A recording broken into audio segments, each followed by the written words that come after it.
Nous avons la chance d'aujourd'hui d'avoir Jérémy Pinto pour la seconde fois, qui avait déjà fait une présentation intro à l'IA. C'était en automne 2020, si je ne me trompe pas, ou automne 2019 plutôt. Automne 2019. C'était une très bonne présentation et du coup, il nous offre une deuxième fois une présentation. Cette fois-ci, c'est enregistré, du coup, on pourra peut-être en profiter un peu plus longtemps. Euh, alors, moi, sinon, c'est Alexandre de Pouliaï, et puis je suis un peu à l'initiative de cet événement. Jérémy m'a répondu qu'il serait ravi de pouvoir faire une nouvelle fois cette présentation. Euh, je voudrais aussi qu'on remercie la BNC et Ivado, qui sont aussi les sponsors de l'association et qui nous permettent de faire autant d'activités.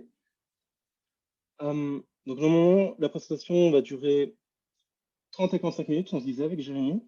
Puis ensuite, on aura une séance de questions-réponses. D'ailleurs, si vous regardez le chat, normalement, vous devriez avoir accès à une option Q&A, donc questions et réponses. Donc, je vous suggère plutôt d'écrire dans ce chat les questions que vous voulez garder pour la toute fin.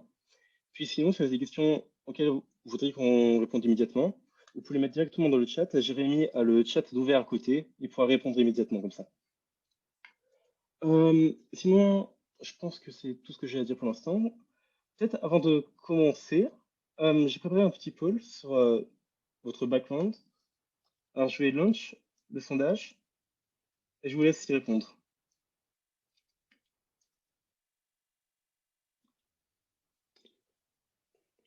C'est bien, vous êtes réactif. Je suis désolé, je viens juste de faire le sondage si jamais il manque votre génie. En même temps, j'avais que 10 options.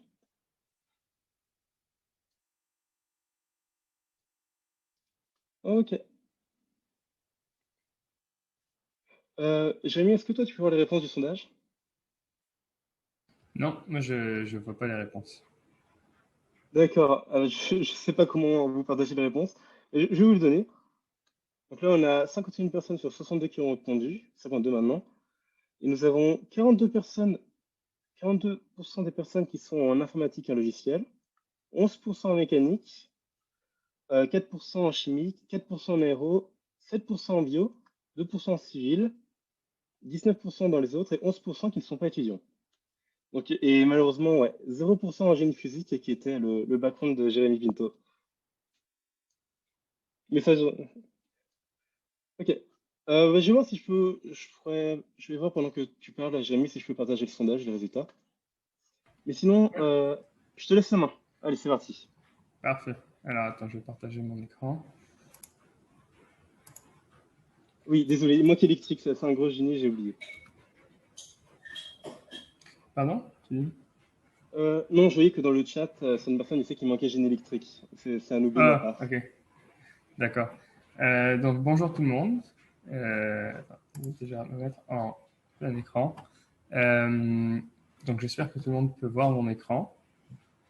Ah, là je vois ici en même temps les résultats. Donc on a beaucoup d'infologues, beaucoup de autres et beaucoup de non-étudiants aussi. C'est parfait. En fait, c'est ouvert à tout le monde, cette présentation. Donc, c'est bon à savoir en tout cas un peu la distribution. Mais ça ne m'étonne pas non plus, disons, qu'il y ait une majorité de gens qui sont là d'infologues, vu que le deep learning, c'est surtout du computer science. Mais j'aimerais commencer avant qu'on rentre vraiment dans le vif du sujet. Déjà, remercier PolyAI de m'inviter. C'est très gentil. La dernière fois que j'ai fait cette présentation, en fait, c'était dans le pavillon à la sonde. Donc là, ça fait quand même assez différent de faire ça en ligne. Et c'est quand même toujours plus difficile de faire une présentation en ligne parce qu'on ne voit pas les gens. Alors, ce que j'aimerais faire avant de commencer, c'est vraiment vous inviter tous à aller sur le chat, puis juste écrire peut-être, allez, disons, votre animal favori.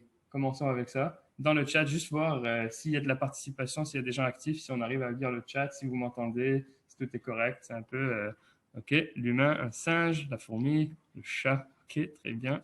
Et beaucoup de chats ici. Tarzan, ouais, ornithorynque, pas mal. D'accord. OK, ben c'est bien, il y a beaucoup d'animaux, ça veut dire qu'il y a beaucoup de personnes qui m'écoutent en ce moment. Euh, donc, en général, mes présentations, pour ceux qui les ont déjà vues dans le passé, j'aime vraiment être interactif.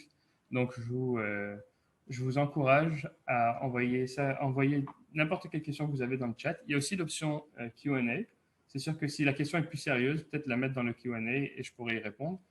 J'ai les deux volets d'ouvert pendant que je fais ma présentation. Alors, vraiment, n'hésitez pas. Si vous avez quelque chose de pas clair, ou des fois même, je vais vous demander d'interagir, interagissez directement dans le chat. Je ne sais pas, Alexandre, est-ce que les gens peuvent aussi désactiver leur micro pour parler pendant la présentation ou ça, c'est Oui, bloqué? justement, j'étais en train d'y penser pendant que tu en parlais. Oui, donc si jamais vous avez envie de poser une question à l'oral, vous pouvez lever la main, normalement, et là, je le verrai et je pourrai vous donner la parole. Ah, excellent. OK. Donc, ça se peut aussi que à un moment donné, je m'arrête et je vous demande aussi de vous prononcer. Donc, n'ayez pas honte et puis juste levez la main ou en tout cas, je ne sais pas exactement c'est quoi le Oui. processus exact, mais levez la main et puis Alexandre vous donnera la parole. Donc, Juste, ouais. je vais faire un petit test tout de suite. Si vous voulez lever la main, c'est pas pour parler du tout, je vous voudrais juste voir. Oui, parfait. Ça va, j'ai plusieurs personnes qui lèvent la main, ça marche bien. Vous pouvez rebaisser la main, puis on fera comme ça si jamais vous devez prendre la parole. Très bien. Merci beaucoup. Donc, voilà. Ben, en tout cas, merci beaucoup d'être là, tout le monde, en soirée comme ça, de prendre le temps de venir m'écouter parler. C'est super. Donc, je me présente. Mon nom, c'est Jérémy. Ici, donc, il y a toutes mes coordonnées si vous voulez me contacter. Vous pouvez me rajouter sur LinkedIn, m'envoyer des emails. Je réponds assez souvent à mes messages. Donc, l'idée de ce soir, en fait, c'est vraiment de vous présenter de manière introductive qu'est-ce que l'intelligence artificielle et qu'est-ce que l'apprentissage profond. Donc, un peu les deux, en fait, de quoi il s'agit. Puis, à l'ordre du jour, en fait, je vais vous parler rapidement de mon parcours, donc comment est-ce que j'ai fait pour arriver au Mila. Je vais vous parler aussi de qu'est-ce que le Mila, parce que c'est pas tout le monde nécessairement qui sait ce qu'est le Mila. Puis, je vais rentrer un peu plus dans le vif du sujet. Donc, peut-être commencer avec certaines définitions sur l'intelligence artificielle. Qu'est-ce que c'est, de quoi il s'agit quand on parle d'intelligence artificielle. Puis, je vais rentrer un peu plus en particulier aussi dans l'apprentissage profond. Et puis pour ceux qui ne sont pas techniques, c'est vraiment pas une présentation qui est faite pour être technique. C'est vraiment une présentation haut niveau qui est censée être accessible. J'ai donné la présentation récemment à des plus jeunes personnes. Donc c'est vraiment, ça a été designé pour être intéressant, j'espère, mais en même temps accessible. Donc vous inquiétez pas si vous n'avez pas nécessairement un bagage mathématique. Je vais parler de quelques applications de l'IA et des enjeux de l'IA. Puis ensuite, je vais parler un peu rapidement de comment se lancer en intelligence artificielle pour ceux qui sont peut-être à Polytechnique, encore au bac, qui ne font pas nécessairement de l'intelligence artificielle dans leur vie de tous les jours, mais qui seraient intéressés éventuellement à se lancer dans une carrière en intelligence artificielle. Donc, commençons. Déjà, juste une petite slide rapide pour vous présenter un peu mon parcours. Donc, ça, c'est moi. J'ai fait mon bac à Poly. Donc, j'ai vu dans le sondage qu'il n'y avait pas beaucoup de génie physique. Moi, mon bac, c'était en génie physique. Suite à mon bac, j'ai été faire une maîtrise à l'université de Waterloo. Donc, ça, c'est en Ontario. Puis, c'est une fois à l'université de Waterloo que j'étais dans un laboratoire de vision par ordinateur, donc computer vision. Puis, c'est là où j'ai vraiment commencé à m'intéresser beaucoup plus à toutes les différentes méthodes de deep learning. Puis c'est pendant que je faisais ma maîtrise que en fait, beaucoup de nouvelles méthodes sortaient puis étaient publiées sans cesse. Donc, j'ai vraiment pu apprendre sur le tas pendant que j'étais à l'école. Et par la suite, j'ai été travailler un peu en industrie. J'ai travaillé dans une startup comme data scientist pendant un moment. Puis, ben, finalement, là, je me suis retrouvé au Mila. Et ça fait plus de 2 ans là, que je travaille au Mila comme scientifique en recherche appliquée. Pour vous donner un peu plus de détails sur ce que j'ai fait à Polytechnique, parce que ça peut être intéressant aussi. Donc, je ne sais pas après s'il y en a qui sont familiers ou pas. S'il y en a, peut-être dans le chat, écrivez juste un +1 ou quelque chose s'il y en a qui sont dans Polymonde ou qui connaissent Polymonde. Donc, moi, j'ai fait partie de la mission Polymonde 2013. Alexandre est dans Polymonde. OK, très cool. J'y suis pas, mais je connais. OK, connais, d'accord, très bien. J'ai aussi fait partie de Polyjam. Donc ça ici, ça c'est moi. Il était une fois, dans le bon vieux temps, qu'on pouvait encore aller au pub en personne. Ça, c'était un show que Polyjam avait fait au pub. Donc j'ai gradué du génie physique ici. D'ailleurs, il y a des bons amis à moi dans cette photo que j'avais tirée du web. Et j'ai aussi fait un échange à l'école Polytechnique fédérale de Lausanne. Donc ça vous donne un peu quelques idées sur moi. Et, je vois quelqu'un qui dit Polymonde 2020, on a un +1 pour le pub. Je dirais un +10 pour le pub, personnellement. Donc, peut-être qu'un jour, on pourra s'y retrouver. Ma maîtrise, c'était donc dans le VIP Lab, c'est le Vision and Image Processing Research Group. Donc, c'était à l'Université de Waterloo. Puis, mon mémoire de thèse, il est sur Internet. Si y en a qui s'intéressent, c'était sur la classification. En fait, c'était comment classifier différentes tumeurs qui se trouvent à l'intérieur de soit de la prostate ou du cerveau en utilisant de la spectroscopie Raman et de l'apprentissage par machine.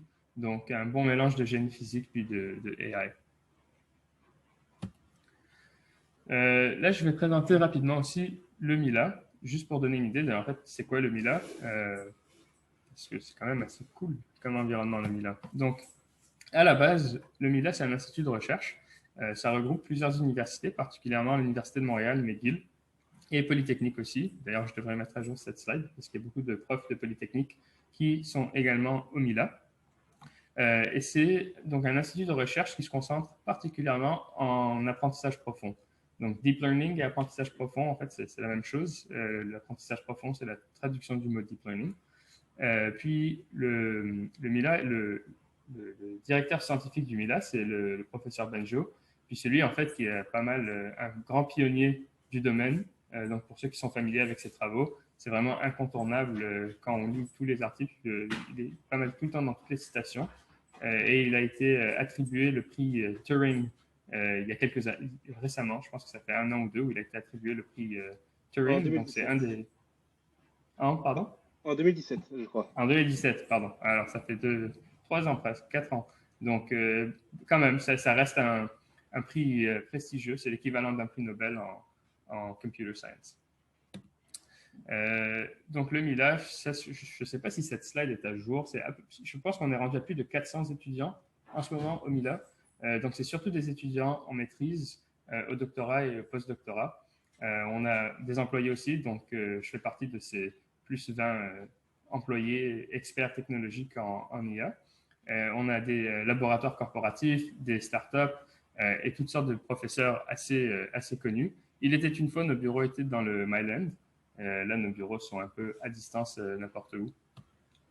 On a toutes sortes de professeurs et de partenaires industriels qui sont très réputés et renommés. Donc, ici, je liste quelques-uns des professeurs qui sont au Mila, mais qui sont aussi chacun d'entre eux des sommités un peu à l'international. Puis ici, une liste de partenaires, entre autres, au Mila. Mais cette liste, elle est tout le temps en train d'être mise à jour. Il y a tout le temps de nouveaux partenaires qui se joignent pour supporter la cause du Mila.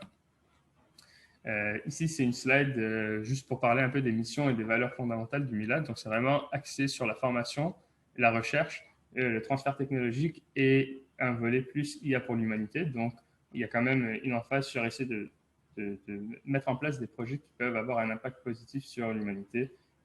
Puis ça, la définition est assez variable, mais quand même, on essaie de garder cette valeur dans notre mission. Je vois qu'il y a des questions des startups au Mila. Oui, donc il y en a peu, mais il y en a. Mais on pourra peut-être en reparler hors ligne. Donc moi, personnellement, je fais partie de l'équipe en recherche appliquée. Donc ça, c'est tous mes collègues qui font partie de cette équipe-là. Donc, ouais, Jérémy a des frises de temps en temps. C'est dommage, c'était arrivé depuis longtemps. Donc là, Jérémy, ça a freeze. Je souhaite juste savoir, on t'entend pas et puis ton image ne bouge pas. Travailler avec ces données-là. Donc, on travaille avec eux pour établir des preuves de concept. On a aussi des programmes de consultation aux entreprises en passant par le programme du CNRC Paris. Et on a des programmes de formation. Donc, par exemple, les écoles Mila et Vado, il y en a une d'ailleurs qui commence en avril, en fin mars ou avril. Donc, personnellement, je suis un des éducateurs, disons, du cours. Et c'est un cours qui se fait en ligne. Auparavant, le cours se faisait en personne. En ce moment, nous le faisons en ligne. On a aussi un cours, un MOOC, donc un Massive Online Open Course, qui est disponible sur la plateforme edX, où on apprend un peu toutes les bases en Deep Learning, puis ça s'appelle le Deep Learning Essentials, pour ceux qui seraient intéressés à suivre le cours. et il sera donné donc en mode virtuel d'ici fin mars. Ok, assez de blabla, rentrons un peu plus dans le vif du sujet. Donc, j'aimerais parler un peu de qu'est-ce que l'intelligence artificielle. Puis, aussi cliché que ça puisse être, j'aime bien commencer avec une définition du dictionnaire.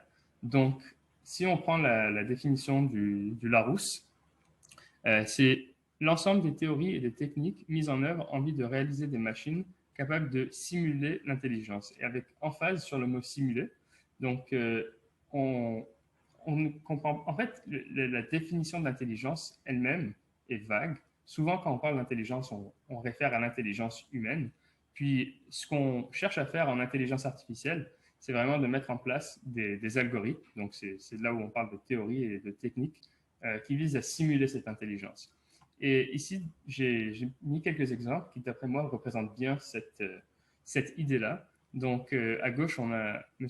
Kasparov, qui était dans le temps le Grandmaster aux échecs, qui se fait vaincre par un algorithme aux échecs. Et pendant longtemps, en fait, on pensait que ce ne serait pas possible pour un algorithme de battre un humain.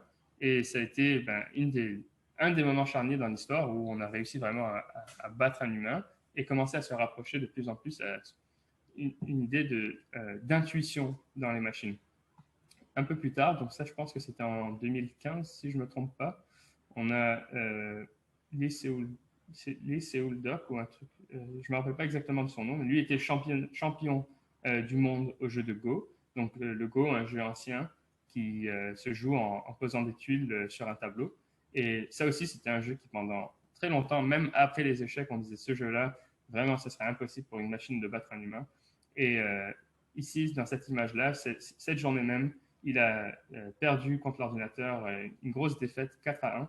Et d'ailleurs, il s'en est jamais remis et a même quitté le jeu et a décidé, enfin, dans le temps, avait démissionné puis a dit à quoi ça sert de continuer à jouer si je peux me faire battre par une machine. Il avait vraiment pris ça de manière personnelle. Et puis en fait, ça a été célébré dans le domaine de l'intelligence artificielle parce que c'était vraiment un breakthrough. On ne s'attendait vraiment pas à ce qu'un algorithme puisse vaincre un champion à ce jeu. Une personne, déjà un humain à ce jeu, mais encore moins un champion. Et il y avait des nouvelles techniques qui avaient été introduites. Donc, c'était vraiment un moment assez clé, je dirais, en intelligence artificielle dans les dernières années. Mais bon, maintenant qu'on a parlé un peu de définition, pourquoi est-ce qu'on en a besoin? À quoi est-ce que ça nous sert? Donc, moi, je pense, en fait, la raison pourquoi on en a besoin, c'est surtout que ça nous aide à approximer des concepts qui sont, pour nous, en tant qu'humains, intuitifs, mais parfois vraiment difficiles à formaliser. D'ailleurs, je vois dans le chat quelqu'un qui dit beau documentaire sur AlphaGo. Effectivement, j'en avais vu un sur Netflix. Je ne sais pas s'il y a encore. Je recommande fortement. Donc, merci, Amine.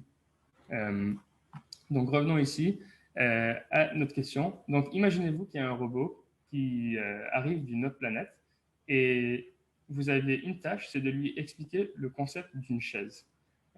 Donc, ce robot-là, vous devez lui expliquer comment reconnaître sur la planète Terre une chaise. Donc, c'est là où je vais vous demander comment est-ce que vous décririez à un robot comment reconnaître une chaise. Et n'hésitez pas maintenant à lever la main si vous voulez interagir. Donc, qu'est-ce que vous diriez à ce joli petit robot pour lui expliquer comment reconnaître une chaise sur la planète?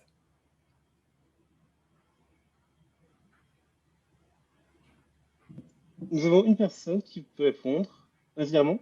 S'il y a une assise, c'est sur la fonctionnalité de la chaise. On lui explique que c'est pour mettre ses fesses. Ok, très bien. Donc, on pourrait lui expliquer quelque chose sur quoi mettre ses fesses, mais là, comment est-ce qu'on lui explique qu'est-ce qu'une fesse? Ça devient un peu plus compliqué, mais oui, ça pourrait être une définition. Est-ce qu'il y aurait quelqu'un d'autre qui voudrait se tenter? Peut-être je vois dans le chat aussi, il y a des gens. Ah, vas-y, il y a une autre personne. Ouais, j'ai donné accès à la première personne qui lève la main. Ouais. Moi, j'aurais décrit la chaise en disant qu'il y a un dossier, puis une partie pour s'asseoir.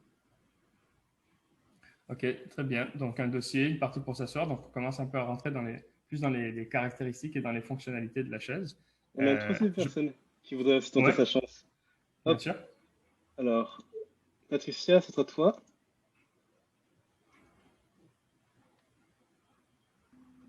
Oui, allô? Oui, on t'entend. Oui, J'aurais dit quelque chose avec quatre pattes sur lesquelles tu peux t'asseoir et qui a un dossier, justement. ok. Donc là, on rentre un peu plus dans les détails visuels. Donc, quatre pattes sur lesquelles on peut s'asseoir avec un dossier. Très bien aussi. Là, je vois dans le chat, il y a des gens qui disent c'est pas facile, difficile de l'expliquer même à un humain. Ça, je serais d'accord aussi. Euh, alors, par exemple, si on prend l'exemple de Patricia qui disait quatre pattes, une chaise, ben, c'est vrai que ça décrirait très bien la majorité des chaises qu'on puisse reconnaître. Mais il y a beaucoup de chaises qui ne rentrent pas nécessairement dans cette catégorie-là. Donc, par exemple, ce genre de chaise-là, de design, qu'on ne comprend pas trop nécessairement, mais qu'on pourrait s'entendre entre nous de classifier cet objet-là comme chaise, n'a pas quatre pattes, est un peu bizarre, a presque une espèce de toit. Il y a par contre un dossier. Du même revers, cette table ici, il y a quatre pattes, on peut s'asseoir dessus, mais c'est pas une chaise, on peut tous être d'accord. On peut aussi penser à un tabouret. Un tabouret, ça aurait par exemple trois pattes, on pourrait s'asseoir dessus, il n'y a pas de dossier, mais on peut considérer ça peut-être comme une chaise. Mais aussi en fonction de l'arrière-plan, c'est pas nécessairement clair que ce serait une chaise. Donc, ça peut dépendre aussi du contexte. Qu'est-ce qui définirait une chaise ou qu'est-ce qui définirait pas une chaise? J'ai vu quelque chose d'intéressant dans le chat. Il y a quelqu'un qui a dit on peut lui montrer des images d'autres chaises. Donc, voilà, c'est exactement ça en fait. L'intuition, c'est que nous, en tant qu'humains, on nous a jamais donné un manuel qui expliquait qu'est-ce qui était une chaise ou qu'est-ce qui n'était pas une chaise. En fait, on a simplement interagi avec le monde autour de nous et on s'est fait une sorte d'image mentale de ce que représente une chaise. Au fur et à mesure que nous avions interagi avec des chaises, on a pu s'asseoir sur des chaises, puis interagir avec ces objets-là. Donc, de la même manière, c'est un peu comme ça qu'on essaie d'apprendre avec les algorithmes d'apprentissage profond, le concept, les concepts d'objets à une machine. On ne leur donne pas les règles explicites, on donne plein d'exemples et on laisse la machine deviner par la suite quelle est la meilleure représentation interne pour pouvoir définir dans cet exemple-là qu'est-ce qui serait une chaise et qu'est-ce qui ne serait pas une chaise. Donc, peut-être maintenant pour faire un mini survol, on va revenir à cet exemple de chaise ou pas chaise. Mais j'aimerais aussi mentionner que l'intelligence artificielle, en fait, il y a plusieurs volets. Quand on parle d'intelligence artificielle, c'est vraiment très vague, c'est vaste comme domaine. C'est vraiment tout l'ensemble des techniques. Un sous-ensemble de l'intelligence artificielle, c'est là où on rentre plus dans l'apprentissage machine, et c'est là où on va apprendre à partir d'exemples. Et vraiment un autre sous-ensemble de l'apprentissage machine qui est vraiment plus sur quoi on se concentre beaucoup plus ces jours-ci, puis sur quoi on se concentre beaucoup plus au MILA, c'est l'apprentissage profond. C'est là où on va utiliser des réseaux de neurones pour entraîner des algorithmes. Et c'est sur ça que je vais me concentrer vraiment pour le reste de la présentation, c'est l'apprentissage profond. Parce qu'aujourd'hui, quand on parle d'intelligence artificielle, la majorité du temps, on fait référence surtout à ce qui se passe en apprentissage profond. Alors, je vois ici dans le chat quelqu'un qui dit je me rappelle d'un algorithme qui reconnaissait les animaux grâce à l'arrière-plan de l'image. Effectivement, on pourra en reparler, ça peut-être vers la fin. Ce serait bien de se rappeler de ce sujet-là, parce que ça peut arriver. Mais idéalement, ce n'est pas ça qui arrive. Donc, l'apprentissage profond, en fait, c'est communément aussi, ça s'appelle le deep learning. Ça nous permet d'approximer ces concepts à partir de gros ensembles de données. Donc, un peu comme avec l'idée de chaise, ce qu'on veut faire, c'est d'avoir énormément de données sur lesquelles on peut entraîner, donc des exemples de chaises et des exemples d'objets qui ne sont pas nécessairement des chaises, puis avoir un réseau de neurones. Donc ça, c'est une famille d'algorithmes qui peut, on pourrait dire d'une certaine manière, ressemble un peu à la structure du cerveau, mais c'est vraiment, c'est très, très, très simplifié comme modèle. Mais en gros, pour ceux qui sont plus matheux, c'est vraiment du gros calcul matriciel et vectoriel qu'on fait à l'intérieur d'un réseau de neurones. Puis par la suite, eh bien, on peut prédire si il s'agirait d'une chaise ou de pas une chaise. Puis l'idée, c'est d'avoir, à partir de notre jeu de données, un réseau de neurones qu'on peut modifier et qui éventuellement va nous donner les bonnes réponses lorsqu'on lui montre des exemples de chaises et les mauvaises réponses lorsqu'on montre des exemples d'objets qui ne seraient pas des chaises. Donc, pour que ce soit un peu plus clair comment ça fonctionne lorsqu'on entraîne un algorithme, je vais un peu rentrer dans ça, dans les détails. Donc, je vais vous mettre en place un scénario que j'imagine.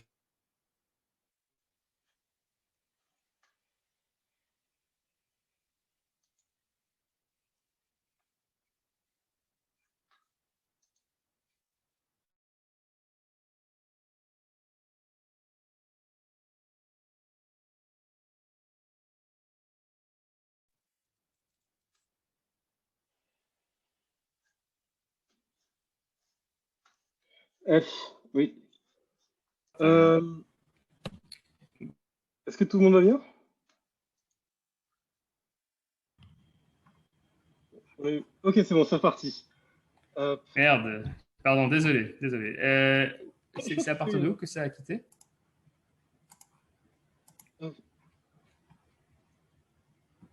Alors, je me souviens plus ce que tu disais. Je faisais autre chose justement avec Zoom, mais c'est peut-être ça qui a lancé un problème. Changement de site, on dit. Scène 2, acte 2. Est-ce que vous m'entendez? Le début du robinet, on me dit aussi. Ok, parfait. Attendez, je vais juste rouvrir mon chat parce que je l'ai perdu. Une seconde, petit problème technique.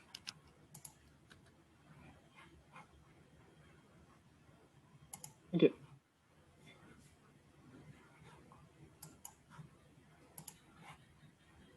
Donc nous, c'est bon, on peut voir ton slide. Bon, Alexandre, tu m'aideras parce que je vois plus le chat. Donc, Ok, d'accord. non, c'est ça, je ne vois plus le chat malheureusement. Ah, Donc, zut. si, ok, c'est bon, je l'ai retrouvé. Alors, à partir du robinet. Désolé pour les problèmes techniques. Je n'ai pas la connexion Internet la plus stable en ce moment. Donc, avec un peu de chance, on ne se fait pas trop réinterrompre. Donc, on est au robinet. Alors, vous êtes face à un robinet que vous n'avez jamais utilisé auparavant. Et vous savez une chose par contre, c'est à quelle température vous souhaitez que l'eau soit pour vous doucher ou pour vous laver les mains, peu importe. Mais vous savez qu'il y a une certaine température que vous aimez. Donc, en général, c'est peut-être l'eau plus tiède, l'eau plus froide, ça vous appartient. Donc, la stratégie, ça va être d'ouvrir d'abord les robinets aléatoirement. Puis l'eau va couler. Puis là, vous prenez votre main, vous touchez. Est-ce que c'est la bonne température? Probablement que ce n'est pas la bonne température lorsque vous avez ouvert. Donc, qu'est-ce qu'on fait? On tourne un robinet, on attend un peu, on touche, on voit est-ce qu'on a peut-être bougé dans la bonne direction, oui ou non.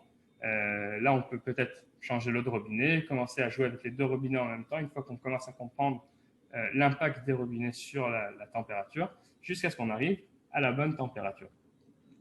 Mais en apprentissage profond, c'est pas mal exactement la même chose, sauf que on a des milliers de robinets, même parfois des millions de robinets, et on a des règles qu'on va donner à notre algorithme pour aller tourner ces robinets en fonction de ce que le robot va voir à l'entrée. Donc, par exemple, quand on donne l'exemple de chaise ou pas chaise, vous pouvez y penser comme on donne en entrée différents tuyaux avec différentes températures, puis le robot va pouvoir à la sortie dire il s'agit d'une chaise ou il ne s'agit pas d'une chaise, bon, de la même manière qu'il s'agit d'une température ou pas d'une température.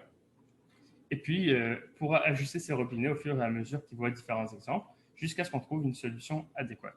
Et la manière qu'on tourne ces robinets, c'est en fait, ici, c'est une des seules équations qu'il va y avoir dans la présentation, c'est l'équation de ce qu'on appelle le gradient descent, donc la descente par gradient, je pense peut-être en français. Je ne suis pas sûr exactement comment ça s'appellerait. Et donc, c'est grâce à cette équation-là qu'on va pouvoir tourner les robinets de manière plus intelligente.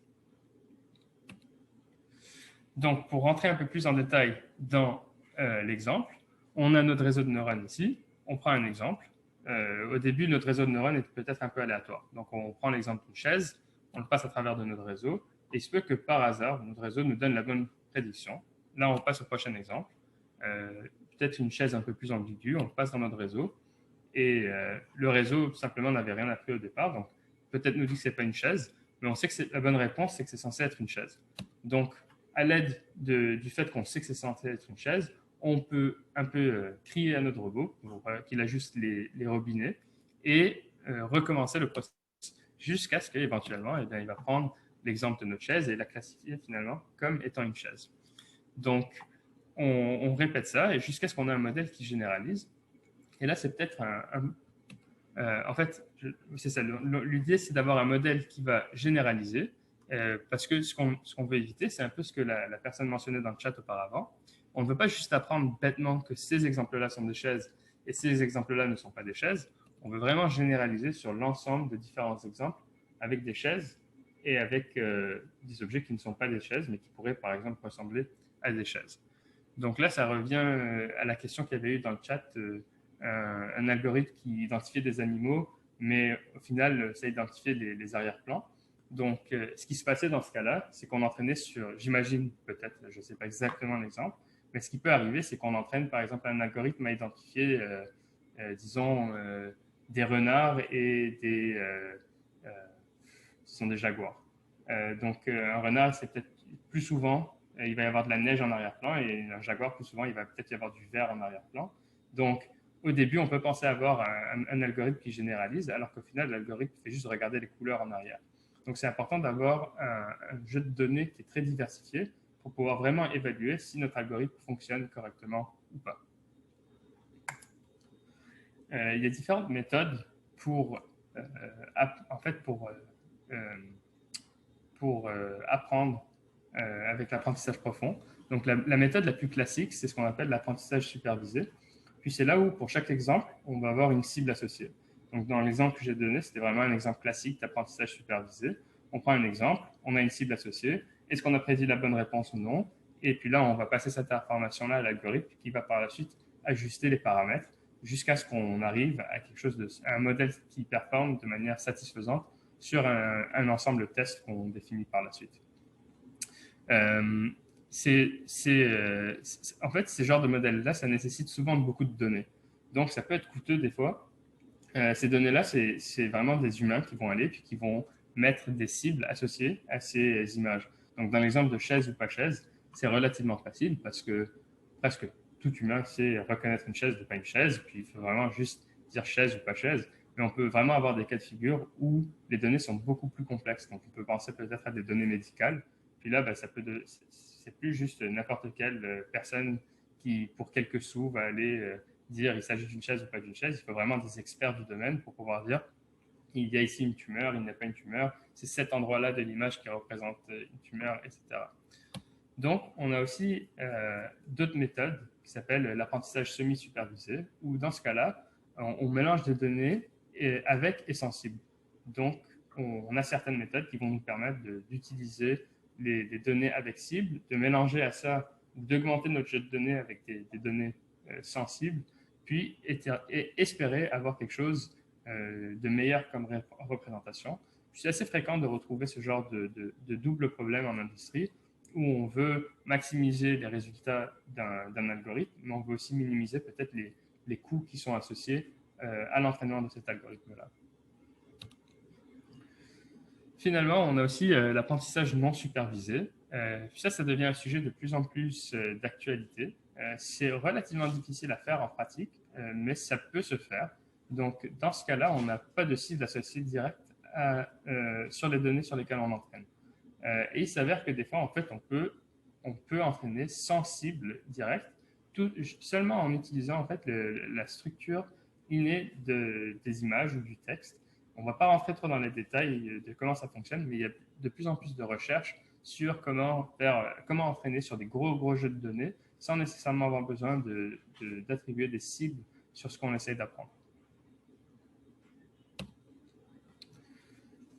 Donc, l'apprentissage profond, en général, ça peut s'appliquer à toutes sortes de différentes méthodes de format de données. Donc, on peut appliquer ça à des images, à de l'audio, à des vidéos. Ici, je dénote un peu toutes sortes de différentes modalités sur lesquelles on pourrait potentiellement utiliser des algorithmes en apprentissage profond.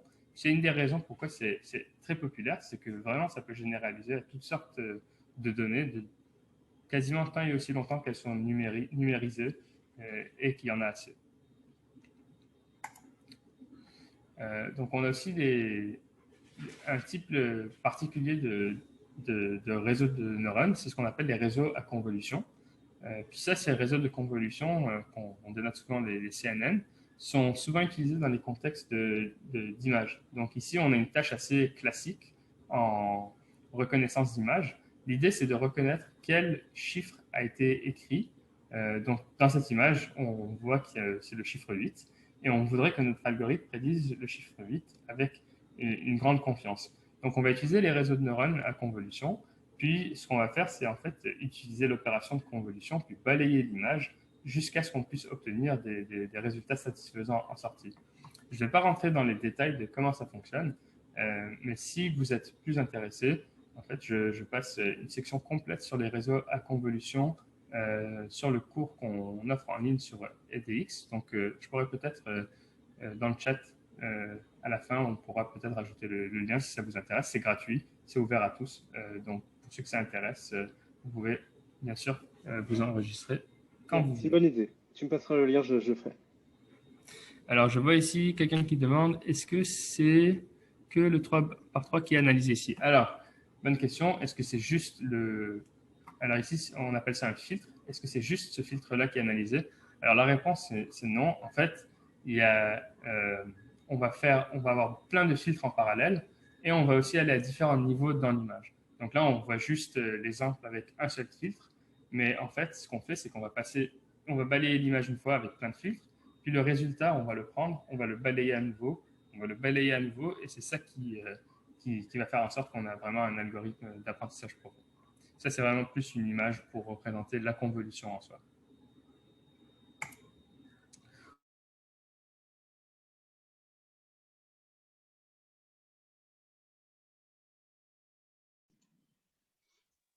D'accord. Donc, second freeze de la part de Jamie, on va attendre un petit peu.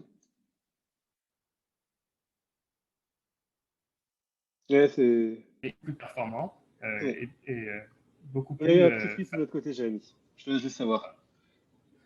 pardon, c'est à partir de où? Je pense que tu peux recommencer à cette slide. Celle-là, les réseaux récurrents? Oui. Parfait. Donc, les réseaux récurrents sont... En fait, c'est souvent employé dans le contexte de traitement de texte. Donc, c'est très populaire et on peut trouver ça en traduction, en génération de texte. Il y a toutes sortes d'exemples où les réseaux de neurones récurrents sont pratiques, surtout sur des données temporelles. Donc, même aussi sur les données, par exemple, de marché boursier, si on a un signal quelconque euh, par exemple, d'un ECG ou peut-être des données du cerveau qui sont, où il y a un aspect temporel, les réseaux récurrents sont quand même beaucoup plus puissants dans ce domaine-là. Par contre, pour ce qui est du traitement de texte, de moins en moins, on se sert de réseaux récurrents. Et il y a une nouvelle architecture qui sort, j'en parlerai pas aujourd'hui, mais qui est de plus en plus performante, qui s'appelle les Transformers.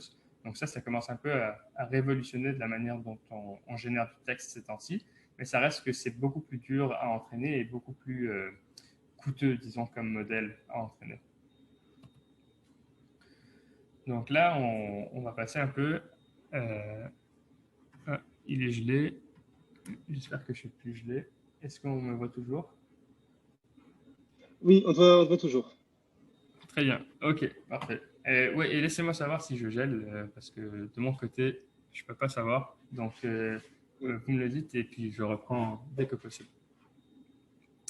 Donc là, je vais rentrer un peu plus dans des exemples de l'intelligence artificielle aujourd'hui. Donc, où est-ce qu'on peut retrouver des exemples d'intelligence artificielle, d'applications dans notre vie de tous les jours? Un endroit qui vous avez presque tous interagi avec un algorithme d'apprentissage profond, c'est les assistants intelligents.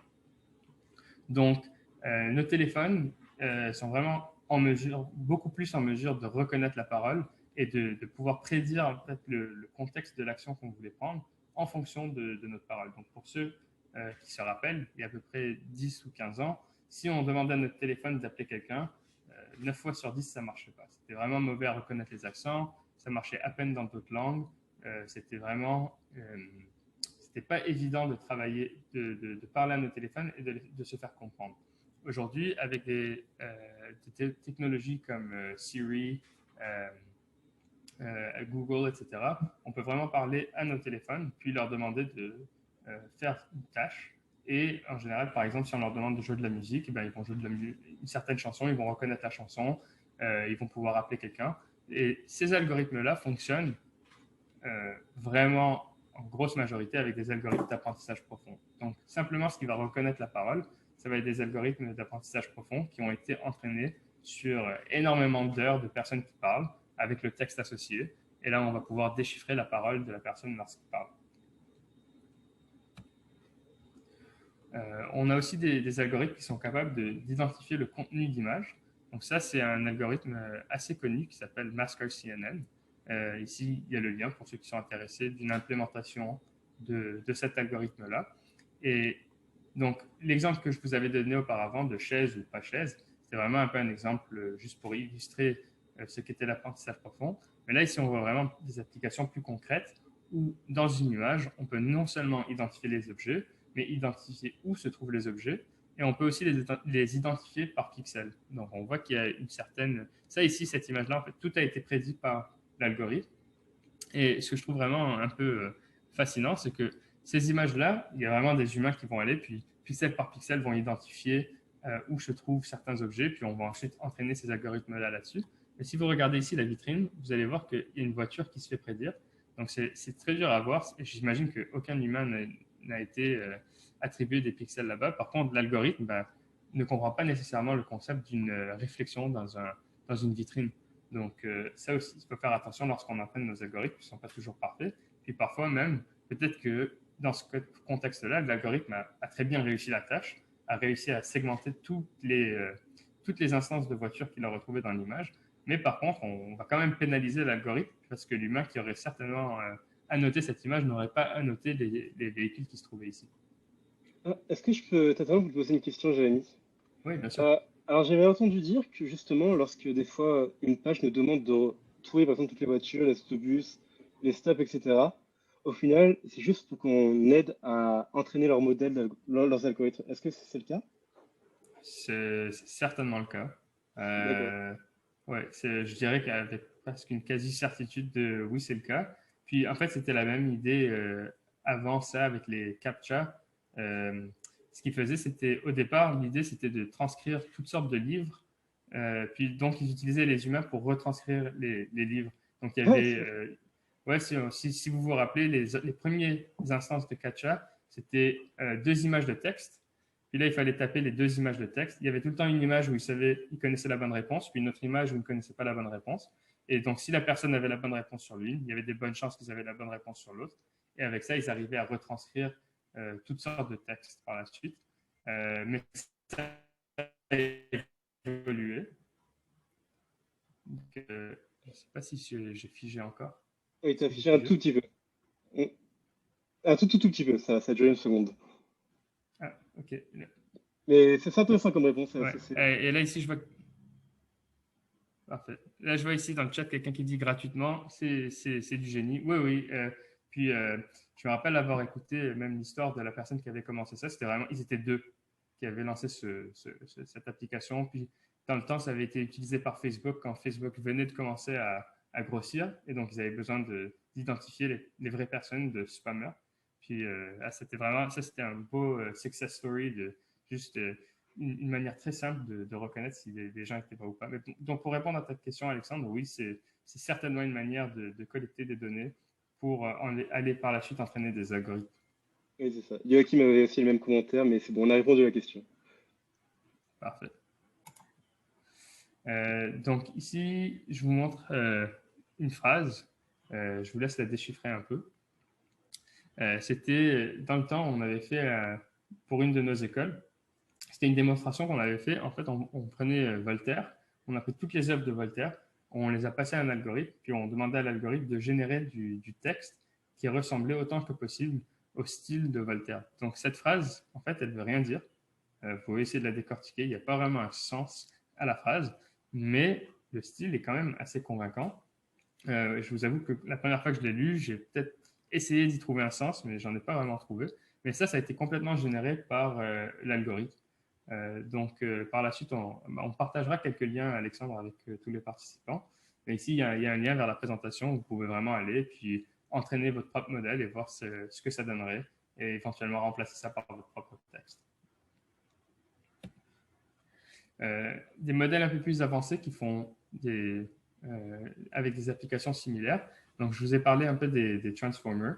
Ça a été quand même assez révolutionnaire dans les derniers 2-3 années. Et c'est vraiment un modèle de langue qui est utilisé pour générer du texte. Donc, ça a été un modèle qui est sorti qui était vraiment impressionnant lorsqu'il est sorti. Il y a déjà eu une version améliorée par la suite. Mais pour vous donner une idée, donc il y a un site qui s'appelle Talk to Transformer où vous pouvez aller puis simplement rentrer une première phrase, puis l'algorithme va par la suite sortir le reste de la phrase en fonction de ce que vous avez rentré. Et il faut garder en tête que cet algorithme-là a été entraîné pas mal sur l'ensemble de l'Internet. Donc, dans l'algorithme, il y a toutes sortes d'informations. Puis, simplement en disant Polytechnique Montreal is the best engineering school because l'algorithme a réussi à compléter en fait, tout un paragraphe complet. Et dans ce paragraphe, j'ai vraiment été impressionné. On mentionne le Québec, on mentionne les cégeps, on lit ça, puis ça a l'air vraiment de venir d'une page qui a été imprimée sur le web. Est-ce que j'ai figé encore ou je suis toujours là? Oui, c'est bon, tu es toujours là. J'étais en train de chercher le lien pour l'envoyer dans le chat. Ah, parfait. Oui. On enverra une copie des slides à tout le monde aussi.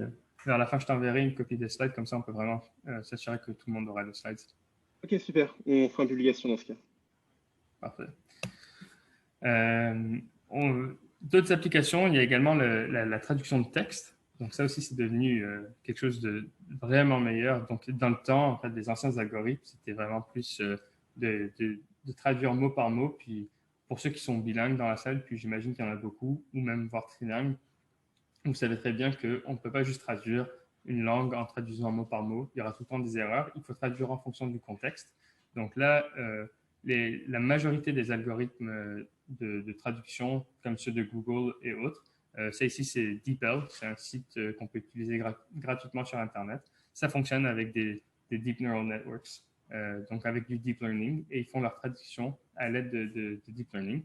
Puis ça a été vraiment traduit par cet algorithme-là, et on peut voir que les traductions ces temps-ci sont vraiment très bonnes. Ça devient plus difficile lorsqu'on veut traduire, par exemple, un livre complet, quand il y a beaucoup plus de contexte.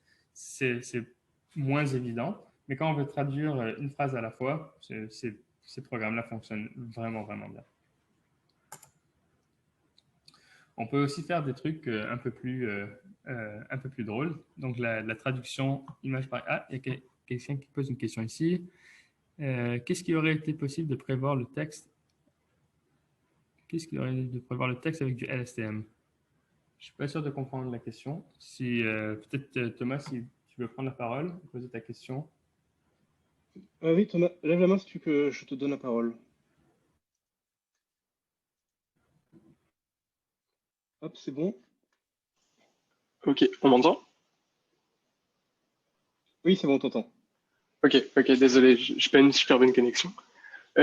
Juste, si j'ai bien compris, là, du coup, c'est avec le transformer que le texte de Polytechnique, il a été prévu par la suite? Enfin, quand on a écrit le début de la phrase et qu'après, il y avait un texte qui a été écrit? Ouais, ici, ouais. Ouais, c'est ça. Et je sais pas, en fait, je suis un peu débutant et du coup, je me demandais si ça aurait été possible de le faire avec du LSTM, vu que j'ai vu que c'était un peu... l'avantage, c'était de pouvoir garder en mémoire quelque chose qui datait un peu. Et du coup, je sais pas, je me suis demandé juste ça. Très bonne question. En fait, la réponse, c'est que ça dépend. C'est-à-dire que oui, on pourrait, mais tout dépend du jeu de données et de la taille des jeux de données. Et en fait, les LSTM fonctionnent quand même assez bien dans un régime de taille de données, disons, moyenne. Mais dans ce cas-là, on parlait vraiment d'un régime de taille de données énorme. Donc, il n'y a pas vraiment à ce que je sache, de trucs efficaces pour entraîner des LSTM dans ce contexte-là. C'est vraiment les Transformers qui ont révolutionné un peu la capacité à des modèles de langue de généraliser sur des ensembles de données énormes, tout en pouvant s'entraîner dans des conditions acceptables, donc sur du matériel qu'on peut avoir. Dans ce cas-là, en fait, le Transformer, ça a été entraîné par une compagnie qui s'appelle OpenAI, puis eux ont vraiment accès à des ressources assez impressionnantes aussi. Donc, c'est le genre de modèle qui peut coûter des fois des millions de dollars à rouler une seule fois.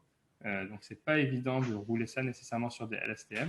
Mais c'est sûr que si on avait juste concentré le jeu de données sur des cégep et des universités, on aurait potentiellement pu voir quelque chose du genre.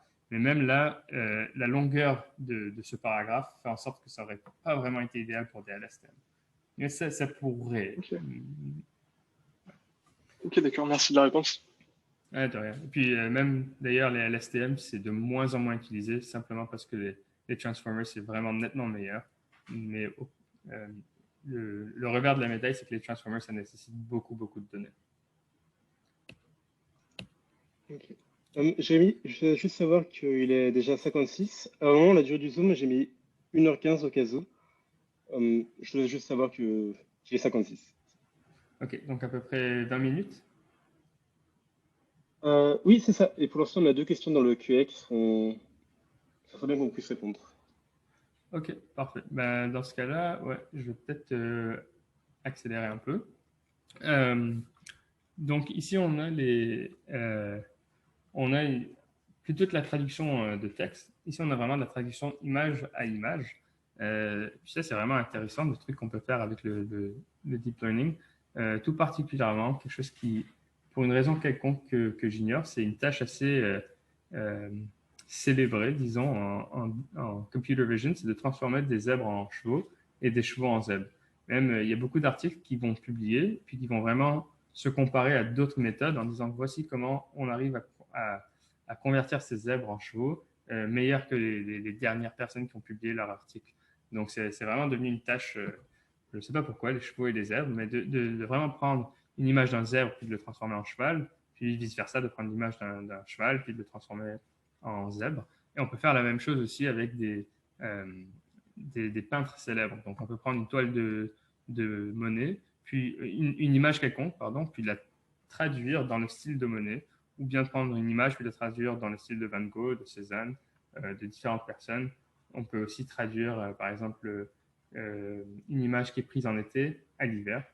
Tout ça, ça a été vraiment assez impressionnant, ces méthodes-là. Ça a été beaucoup travaillé depuis. Mais ça, en particulier ici, vraiment, si vous voulez voir beaucoup plus d'exemples, je vous recommande d'aller voir CycleGAN. C'est un des articles qui était un peu dans les premiers à pouvoir réaliser ces méthodes-là avec des trucs assez ingénieux. D'autres choses qu'on peut faire, c'est de la génération de légendes.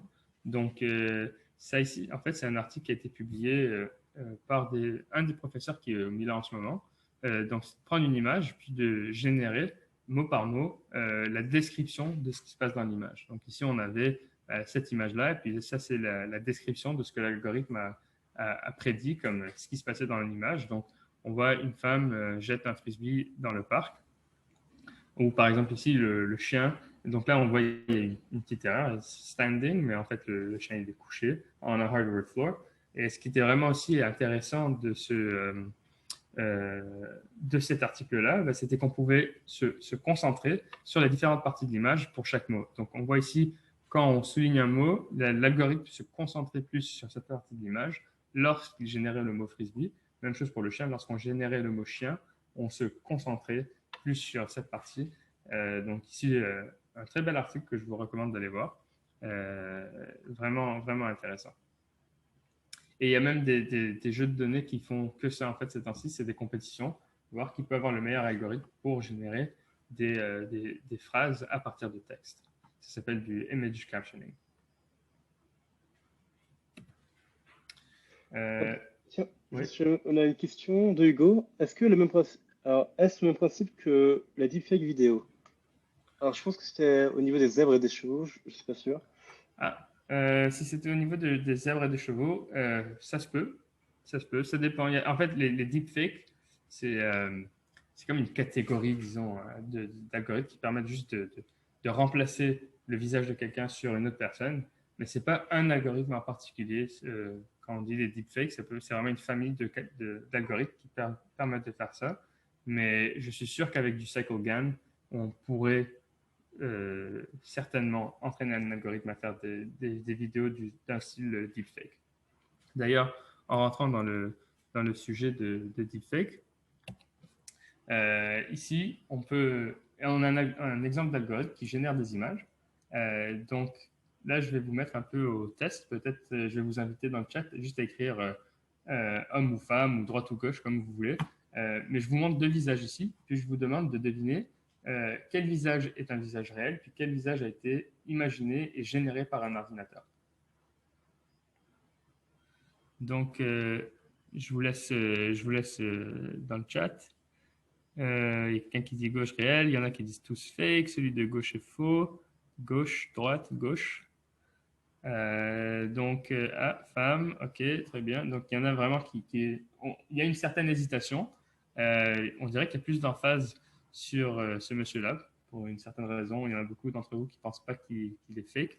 J'ai vu quelqu'un qui a mentionné aussi regarder les oreilles. Donc, Oui, ça aussi, c'est bien vu.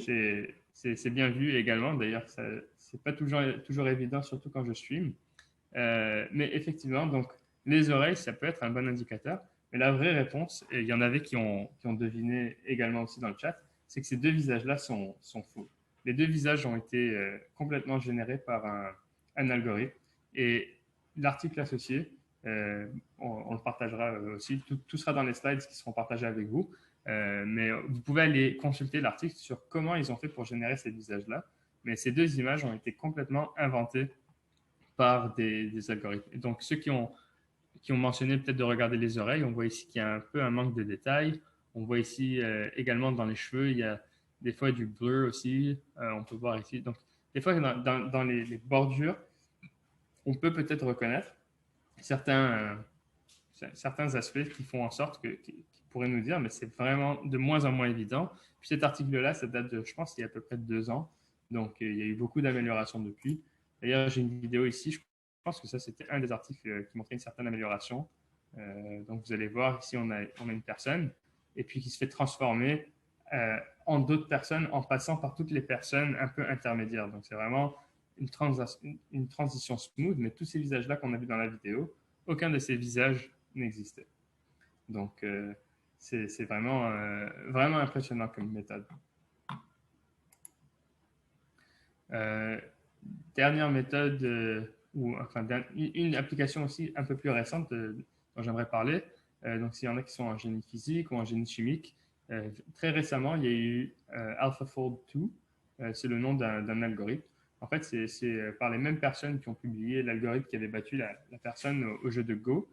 Puis très récemment, donc on voit ici, c'était en 2020, cet algorithme-là a vraiment pu remporter une compétition qui était considérée pendant très longtemps vraiment, vraiment difficile. Puis on voit les dernières soumissions où ça c'était fait à l'aide d'un algorithme qui se concentre surtout en apprentissage profond. Puis l'idée, c'était de prédire la structure de protéines à partir des acides nucléiques. Donc ici, je mets un lien vers le blog post. C'est DeepMind qui était derrière qui a gagné cette compétition-là. Puis, ils n'ont pas encore publié tous les détails de leur architecture, mais ça a quand même fait il y a eu beaucoup de mouvements sur les réseaux sociaux parce que les gens sont vraiment, vraiment impressionnés par le fait qu'on est passé vraiment si vous regardez le score, dans les 40 à plus de 80. Donc, ça a presque doublé la capacité de ces modèles-là auparavant d'aller battre et d'aller prédire des protéines. Donc, ça aussi, ça a beaucoup d'applications d'un point de vue médical, biomédical, physique, chimique, etc. Caractérisation moléculaire. Donc là, je pense, d'habitude, je rentre un peu dans les enjeux, mais je vais peut-être, vu qu'on commence à manquer un peu de temps, je vais peut-être sauter pour passer au Q&A. Puis si on répond à toutes les questions et qu'il y a encore un peu de temps, peut-être que je retournerai en arrière et je finirai les slides. Ok, alors dans ce cas-là, je sais pas si tu as déjà accès au Q&A, mais Laisse-moi voir. je vais réécrire quand même les questions dans le chat pour que tout le monde puisse les voir. Ok, ah oui, j'ai accès au Q&A. Ouais. Alors, je peux commencer. Ouais, je commencerai avec la question de Lucas. Donc, quel programme d'études en AI recommandez-vous pour quelqu'un avec une formation en génie, mais pas infologue? Je travaille avec... Donc, Lucas, pardon. Et Jérémy, tu as freeze. Je te signale que tu as freeze, à moins que ce soit moi.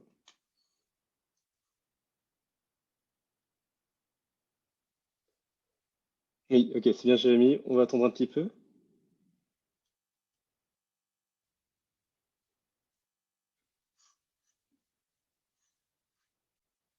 Hop.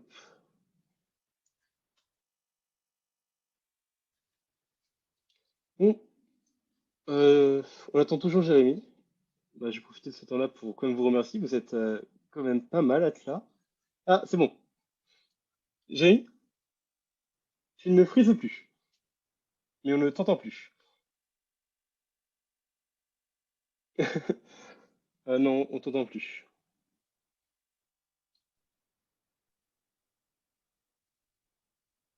Mm. Alors pour l'instant, non, on t'entend pas non plus.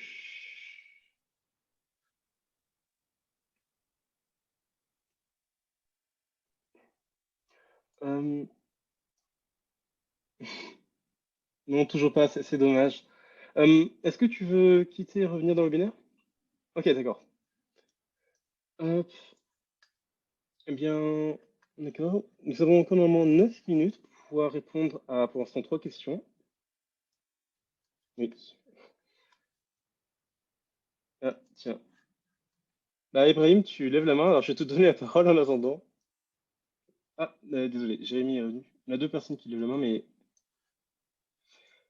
alors, il y a deux personnes qui lèvent la main, je ne sais pas si c'est pour résoudre le problème. Donc, Ibrahim, tu peux parler si tu veux. Est-ce qu'on m'entend? En fait, moi j'ai une question pour Ah, la formation de deep learning, le cours ouais. de deep learning Mais, Ibrahim, qui... on va répondre aux trois questions du Q&A avant, puis ensuite on répondra à ta question. Tu peux l'ajouter dans l'option Q&A normalement. Alexandre, est-ce que tu m'entends en ce moment? Euh, je pense que oui, on t'entend. Bah, du coup, Ibrahim, si tu peux mettre ta question dans le Q&A, puis on y répondra juste après, d'accord? Ok. Désolé, hein. Hop, à bientôt. Donc, Vas-y, désolé tout le monde, c'est parfait. j'ai des problèmes un peu techniques ce soir, donc vous m'excuserez. Donc, pour répondre, c'était la question sur les formations. Euh, il y a plusieurs options. C'est sûr qu'on peut toujours aller dans des universités qui offrent des programmes qui sont vraiment plus rattachés à des laboratoires de recherche. Le MILA, par exemple, il y a des programmes de maîtrise, des programmes de doctorat. Il y a aussi le programme de maîtrise professionnelle qui s'offre, qui est vraiment axé sur comment se lancer en deep learning, puis pouvoir aller travailler en industrie par la suite en ayant appris toutes les bases nécessaires en apprentissage profond. Maintenant, ça ne veut pas dire que c'est nécessairement tout le temps la seule option.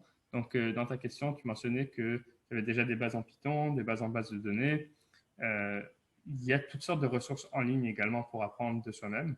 C'est juste pas tout le temps évident de structurer un apprentissage, mais c'est très possible d'apprendre de soi-même sur Internet. Donc, d'ailleurs, j'avais quelques slides à ce sujet. Je pense qu'on voit mon écran en ce moment.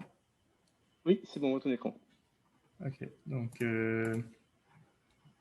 j'avais quelques slides à ce sujet, donc ça fait peut-être un bon segue pour ces slides-là. Donc c'était un peu comment se lancer. Donc bien sûr, on peut toujours aller chercher, voir s'il y a des programmes qui nous intéressent, plus dans un contexte académique. Mais sinon, vraiment, point de vue maths, ce que ça prend, c'est des bases en algèbre linéaire, en probabilité statistique. Mais avec des bonnes bases, la théorie, elle n'est pas tout le temps si difficile à suivre. C'est-à-dire, si on prend les bons livres, on regarde peut-être les bonnes vidéos en ligne, c'est quand même des mathématiques qui sont relativement accessibles. Ça ne prend pas 5 ans de post-doctorat pour finalement commencer à comprendre la théorie qui se passe derrière. C'est vraiment des notions de dérivées, des notions d'algèbre linéaire relativement simples qu'on apprend d'habitude en première, deuxième année de génie. Donc, après, ben, c'est vraiment une question de à quel point on veut se lancer. Mais le plus important, c'est d'apprendre en même temps les maths et en même temps d'apprendre à programmer. Donc, tu mentionnais que tu avais déjà une base en Python. C'est surtout en Python qu'on fait toutes sortes d'apprentissages machine, toutes sortes d'apprentissages profonds. Il y a des compétitions online auxquelles on peut aller participer, des projets du genre Kaggle et d'autres compétitions, même des projets que vous avez vous-même, auxquels vous pouvez penser que vous voulez implémenter. Pour moi, je pense que c'est une des meilleures manières d'apprendre. Et puis, bien sûr, d'aller sur des sites comme Archive qui ont presque toutes les publications en deep learning sont publiées gratuitement sur le web. Donc, vous pouvez tout le temps aller consulter ces publications-là. Je ne sais pas si ça répond. Je pense que c'est pas mal. De toute façon, on est un peu limité en Je sais temps. pas. Donc, je te présente la deuxième question. Je l'ai mis dans le chat aussi. Ouais. Alors, je vais aller voir le chat. Donne-moi une seconde.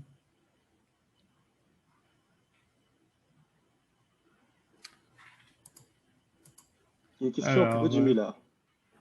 Est-ce qu'il y a une différence entre le rôle de l'ingénieur et des autres scientifiques chez Mila, chez des startups ou dans le domaine en général? Très, très bonne question.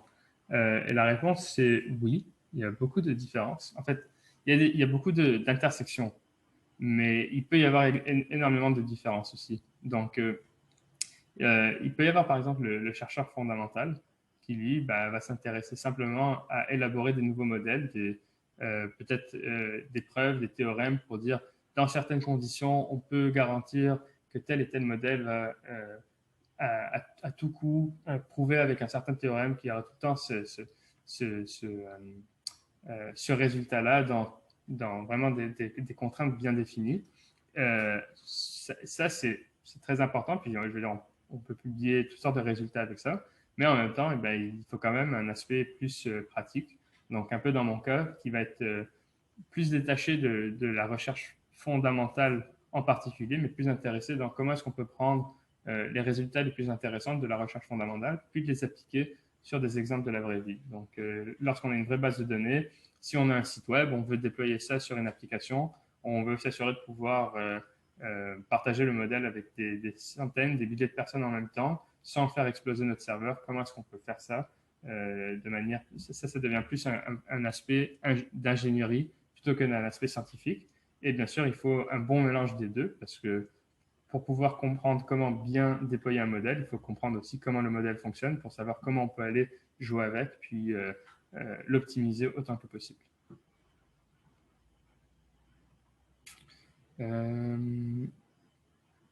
Alors, j'ai David qui propose, Jérémy, je ne sais pas si tu as le temps, de pouvoir continuer la présentation après 1h15 pour attaquer le sujet des enjeux éthiques de l'IA, par exemple.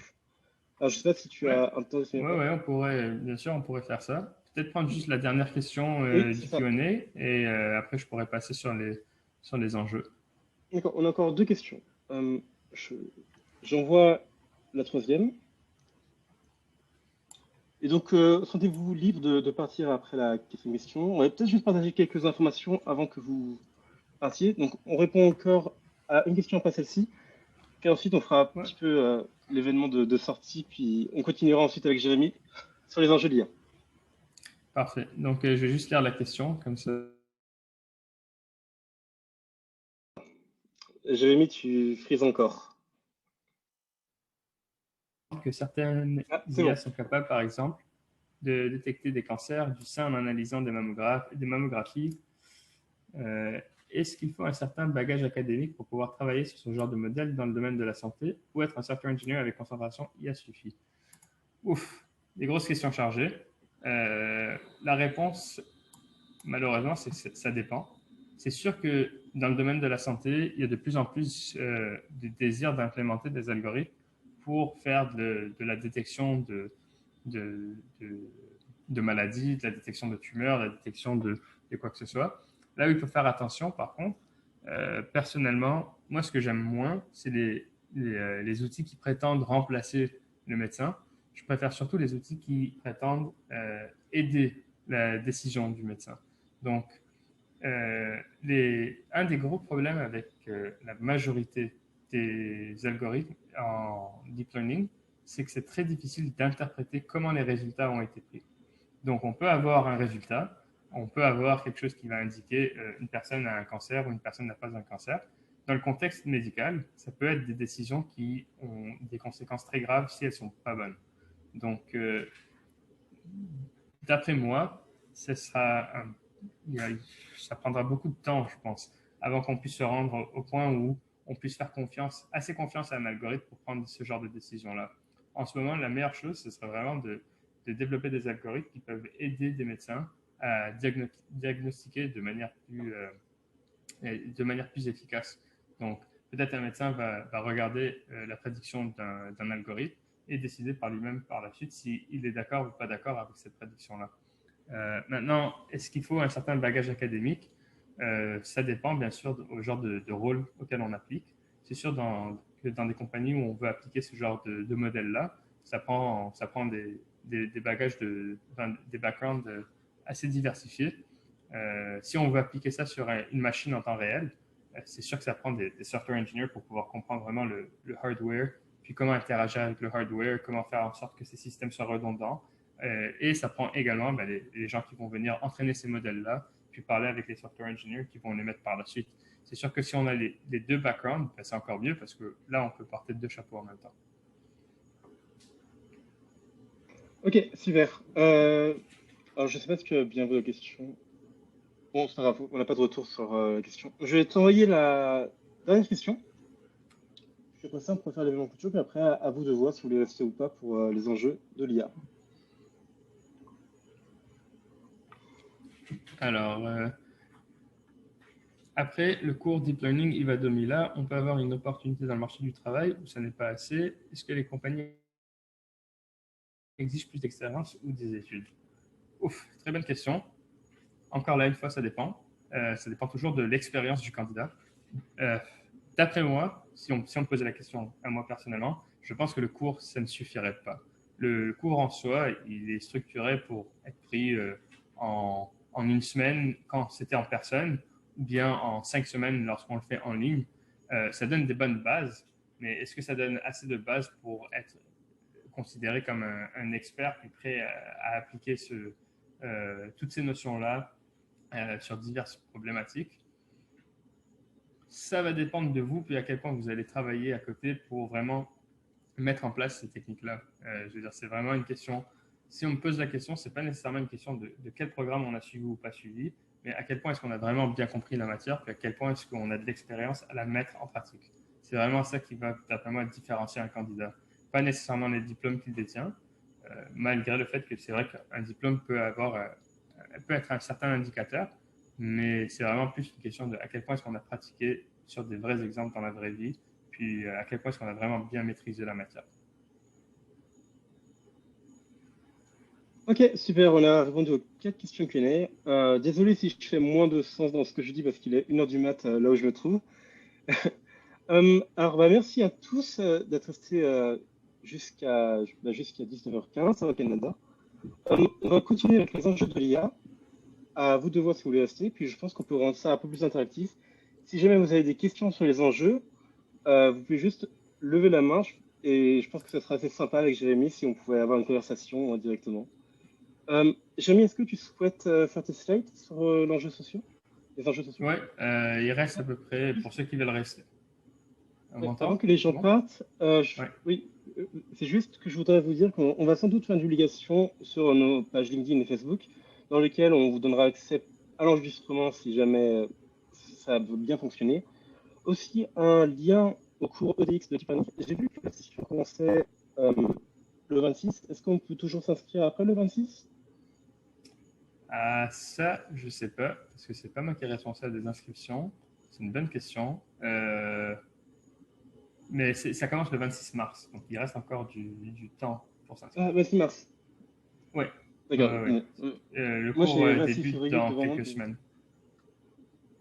Non, ok, alors c'est super. vraiment une Bah, erreur. dans ce cas-là, Soit ça, soit je. Non, c'est sûr que c'est pas le 26 février parce que.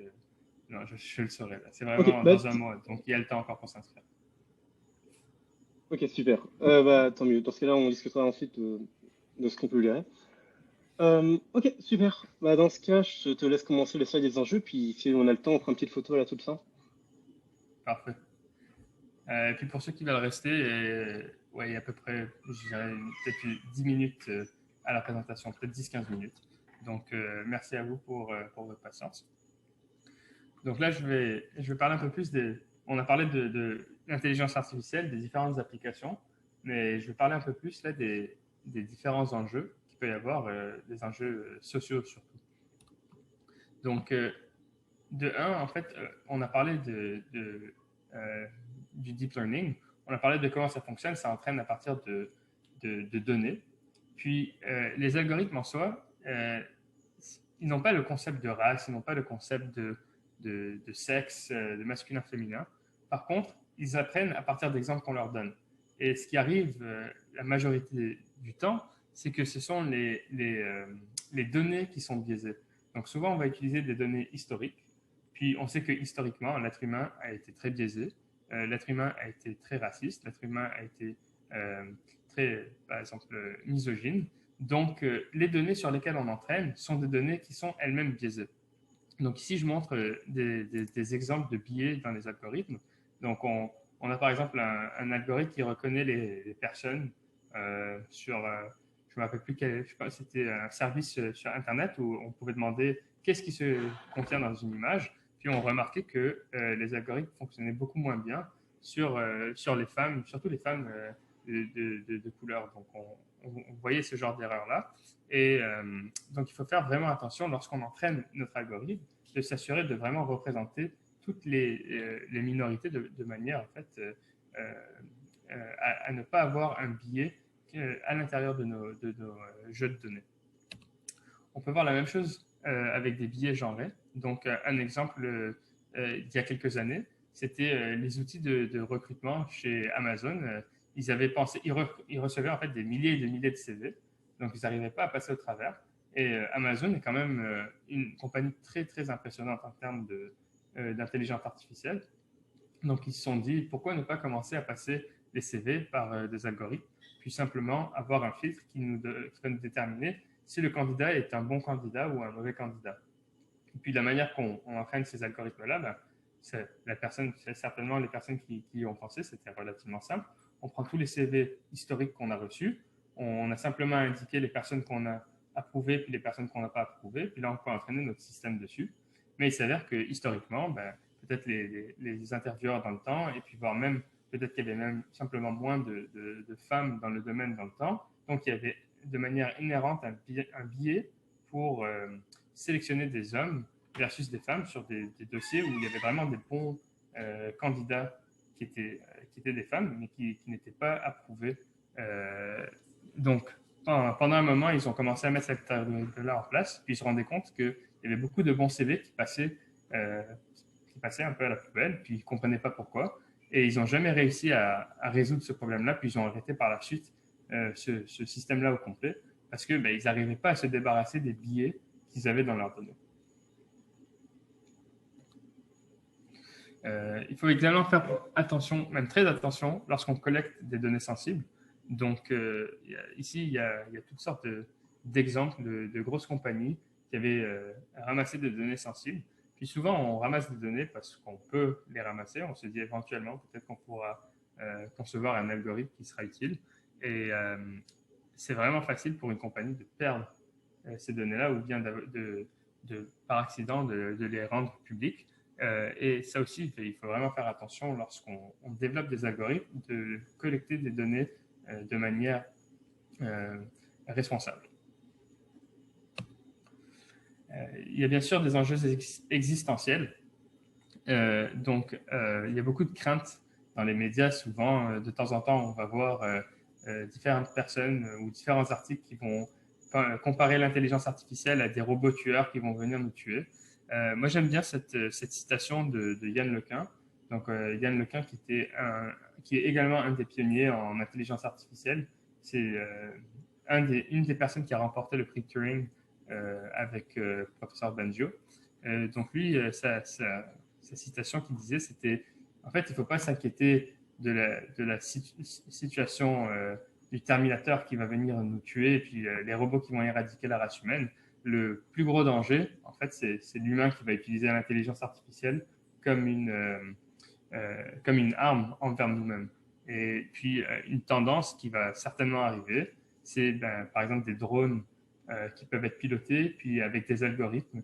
Et si on commence à mettre des algorithmes dans des drones qui sont complètement dissociés de décisions humaines, eh bien là, ça devient des algorithmes qui commencent à prendre des décisions à la place d'humains sur est-ce qu'on tue une personne, est-ce qu'on ne tue pas une personne, est-ce qu'on cible tel groupe, on ne cible pas tel groupe. Et puis là, ça peut vraiment commencer à devenir très dangereux. Mais ces enjeux existentiels, c'est surtout en fait l'être humain qui va être responsable de ça. Si on commence à mettre en place ces armes dès le départ. Bien sûr, ces temps-ci, c'est un peu difficile de ne pas mentionner les fake news. Donc, c'est de plus en plus facile. On a vu, on peut générer des images de fausses personnes. Donc, c'est de plus en plus facile. On peut générer également du texte très convaincant. Donc, on peut facilement générer des personnes sur Twitter, des fausses personnes qui peuvent aller commenter. On peut également générer des articles qui peuvent être convaincants, mais qui ne sont pas du tout vrais. Donc, on peut facilement manipuler, en fait, avec des fausses nouvelles. On a parlé aussi de deepfake un peu aujourd'hui. Donc, on peut présenter une réalité qui n'a rien à voir avec la vraie réalité, mais qui pourrait paraître comme une certaine réalité sur les réseaux sociaux. Puis ça aussi, ça devient vraiment dangereux. Il y a de plus en plus de travail sur des algorithmes maintenant qui essaient de détecter qu'est-ce qui serait des fake news ou pas des fake news, qu'est-ce qui serait une vraie vidéo versus une fausse vidéo. Donc, de la même manière qu'on a essayé de déterminer si la personne était une vraie personne ou pas une vraie personne, si on observe une vidéo, est-ce que c'est vraiment la personne d'origine qui parle dans cette vidéo? Puis ça devient de plus en plus un enjeu auquel il faut vraiment faire attention, surtout lorsqu'on est sur Internet. Il faut tout le temps faire ses recherches, pas nécessairement croire tout ce qu'on voit et tout ce qu'on lit. Point de vue éthique, ici, j'aurais parlé rapidement de la déclaration de l'IA responsable. Donc, s'il y en a d'entre vous dans la salle qui éventuellement vont poursuivre une carrière en intelligence artificielle. Donc, ça, c'est une déclaration qui a été élaborée pour en fait cadrer les différentes éthiques qui devraient entrer en jeu lorsqu'on va mettre en place des algorithmes en intelligence artificielle et déployer ces algorithmes-là.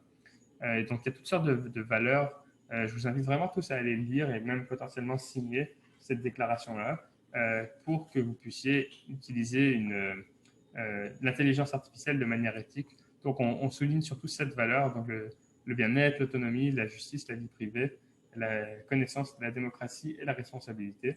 Donc, si vous avez le temps, je vous invite à aller consulter cette déclaration. Donc voilà, ça résume un peu. Là, j'avais quelques slides sur comment se lancer un peu en intelligence artificielle. On en avait fait le tour un peu tout à l'heure, donc je vais rapidement passer au travers. Je veux juste mentionner qu'il y a énormément de ressources en ligne pour se lancer. Des fois même, il y en a trop. Donc, vous voyez sur Google, si vous tapez juste « How to become an expert », vous allez avoir des millions de résultats. Je pense que le plus important à se rappeler, c'est comme un sport ou un instrument de musique. Je veux dire, il n'y a pas de secret. On ne devient pas expert du jour au lendemain. Il faut vraiment pratiquer, puis éventuellement, avec un peu de chance, on devient de mieux en mieux à chaque jour. Peut-être en travaillant en industrie, peut-être en travaillant sur des projets personnels, peut-être en retournant à l'école, en suivant certains cours en ligne. C'est là qu'on peut vraiment consolider nos connaissances, mais sans les appliquer tous les jours, ça devient vraiment difficile. Et puis voilà, ça termine ma présentation. Il y a mon chien derrière qui arrive. Il vient voir. Donc, si vous avez des questions, c'est vraiment le moment. Je vois aussi qu'il y a déjà des questions dans le chat, mais si vous voulez enlever votre microphone, je vais commencer par les questions qu'il y a dans le chat. Donc, que pensez-vous de la direction que prend Google d'un point de vue éthique de l'IA? Ouf, des questions un peu chargées. Je vais vous avouer que personnellement, je ne suis pas employé là-bas. Je ne travaille pas pour eux, donc je ne suis pas trop ce qui se passe. Des fois, c'est sûr qu'on voit des fois sur Google, sur Twitter, on peut voir des discussions qui passent. J'y porte pas tellement attention, donc c'est peut-être pas un point sur lequel je vais vraiment me prononcer parce que j'ai pas vraiment plus d'opinion nécessairement. Mais une chose que je dirais, c'est que les centres de recherche de Google, donc Google Brain, etc., je veux dire, ça fait peut-être 5-10 ans là, qu'il y a eu énormément de publications qui sont sorties de chez eux qui ont été vraiment, vraiment utiles. Donc, comment ils s'en servent à l'interne, j'en ai aucune idée, puis je ne pourrais pas vraiment me prononcer là-dessus, mais ça reste qu'il y a eu beaucoup de grosses contributions de la part de Google, entre autres des grosses librairies comme TensorFlow qui permettent l'entraînement de modèles qui sont libres, open source, que n'importe qui peut utiliser. Donc, c'est sûr que des gros organismes des gros organismes, il y a tout le temps des inconvénients et peut-être moins d'éthique, mais des fois aussi, il y a du bien qui en sort. On peut dire la même chose de Facebook. C'est pas nécessairement la meilleure plateforme. On a vu aussi que ça peut des fois créer même des divisions politiques, des divisions à l'intérieur de notre société. Mais en même temps, du revers de la médaille, ils publient énormément de recherches qui contribuent beaucoup à l'avancement de l'intelligence artificielle. Donc, voilà, ça c'est je pense le plus que je me prononcerai sur cette question-là. Là, on me demande, vous avez des ressources à nous conseiller concernant l'éthique de l'IA? Bonne question. Pas tellement, en fait.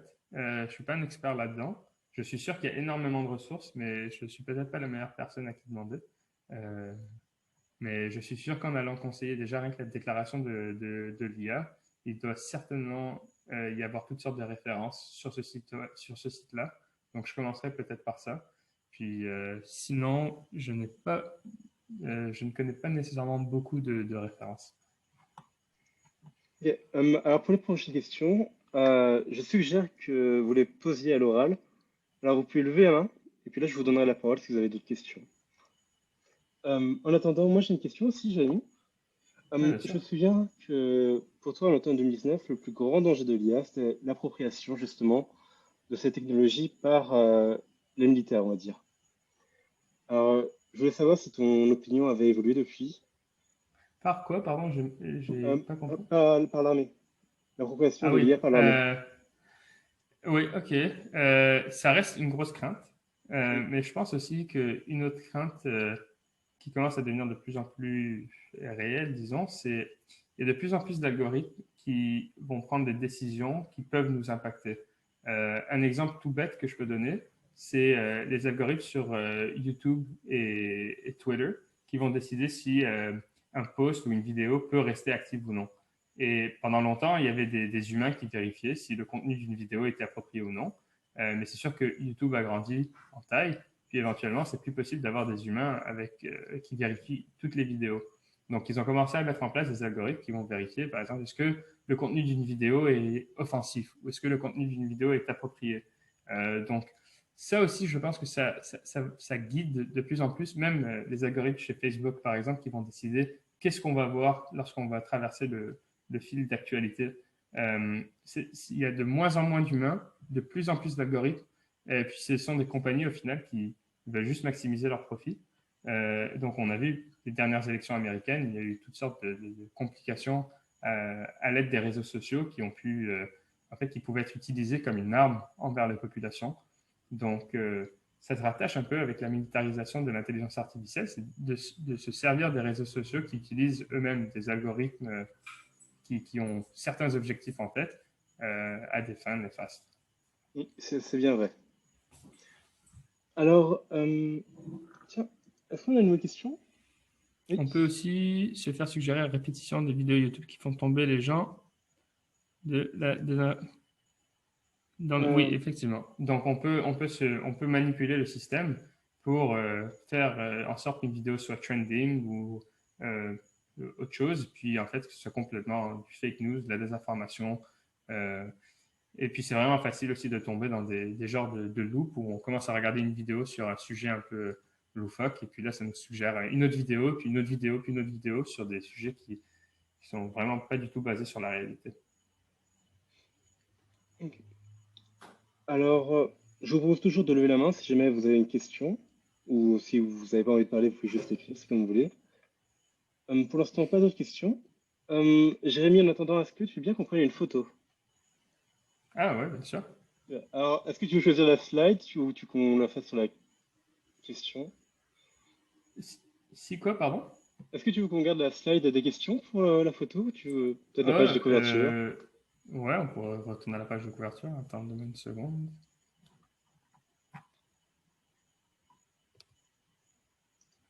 Attends, ça défile.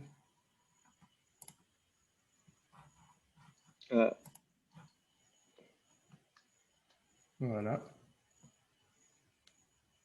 Ok, super. Ouais. Donc on va l'inclure dans notre publication dans laquelle on donnera aussi les ressources. Et nous ouais, alors. c'est ça. Ouais, je vais dans le chat et nous alors, c'est ça. On peut pas activer la face de tout le monde. Alors, et mettre tout le monde. je cherche l'option, mais je voulais pas le faire en pleine présentation parce que les gens seraient surpris, surtout s'ils ont leur caméra activée. Ah, ça c'est Alors, vrai, effectivement. alors, je regarde tout de suite si on peut inclure tout le monde. Hop, hop, hop. Non, j'ai l'impression que non. C'est peut-être Webinar qui fait ça, vu que c'est pas une réunion Zoom. Ah, désolé. Ce sera juste nous deux, mais on mentionnera que vous étiez nombreux et que vous étiez. Vous avez des bonnes annonces. Ok. Voilà, prêt? Je prends le screen de Ouais, vas-y. 3, 2, 1. Hop, c'est bon. Super. En tout cas, écoute, merci beaucoup à tous et toutes d'être venus ce soir. Merci pour vos questions.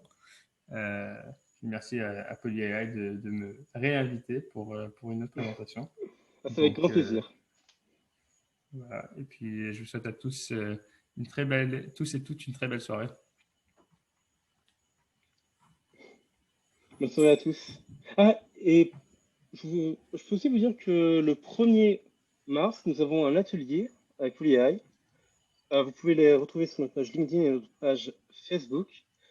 Ce sera un atelier justement qui serait en plus sur l'introduction à l'apprentissage par renforcement. Donc ça sera fait par mon collègue Baining. Mais du coup, vous pouvez toujours tout de suite aller voir notre page Facebook et LinkedIn si jamais ça vous intéresse. Ça se passe le 1er mars.